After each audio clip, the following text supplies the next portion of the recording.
A Deeper Look at the New Google by Robert D. Hoff from Technology Review. Before Apple's Steve Jobs died in 2011, he told Google co-founder and CEO Larry Page that his company was trying to do too much. As Page later told the Financial Times, he replied, "If we just do the same things we did before and don't do something new, it seems like a crime to me." Yet Page also acknowledged that Jobs was right in one sense. He could manage only so many things before too many would get lost in the shuffle. Those twin desires to do new things regardless of how weird and unrelated they seem to Google's core search and advertising business, and yet still find a way to manage them to fruition, explain Page's surprise announcement Monday that he was creating a holding company called Alphabet.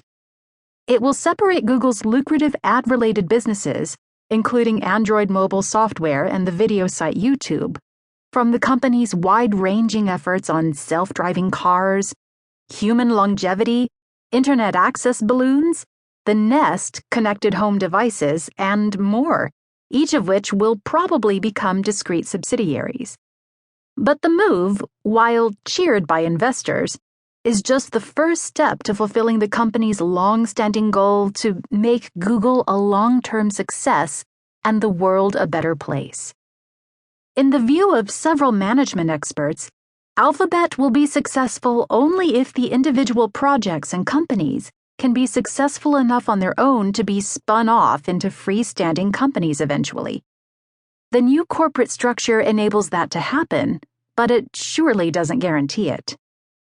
First, it's important to dispel the assumption that Page and co-founder Sergey Brin have created something like the Berkshire Hathaway of the Internet, an updated version of Warren Buffett's conglomerate.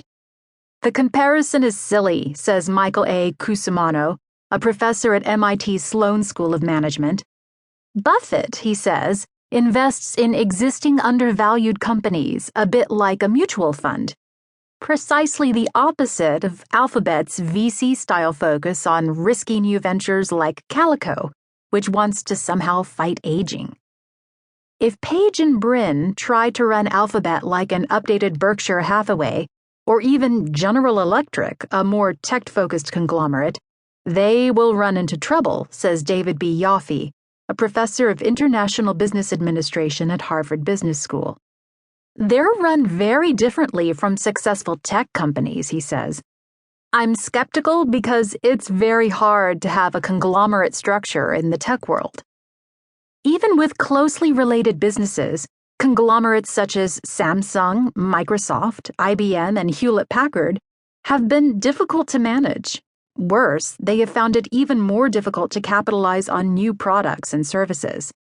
Traditional measures of return, such as cash flow, don't apply to emerging technologies, Yoffe says, so new businesses tend to get short shrift in resources and management attention.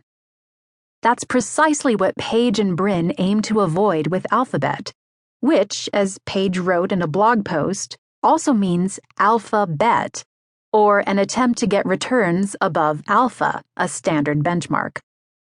There may be a longer leash for each project, says Césaire Uku, an associate professor of operations and information management at Georgetown University's McDonough School of Business.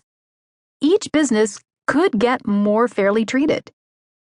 The timing of the reorganization, in fact, may indicate that at least some of the seemingly out-there projects could be closer to commercialization than they seem.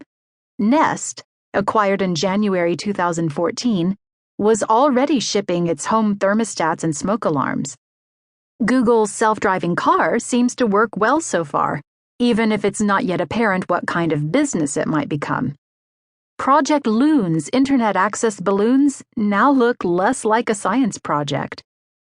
They've crossed the risk point on at least half a dozen of these technologies, says Vivek Wadhwa, a fellow with Stanford Law School's Rock Center for Corporate Governance.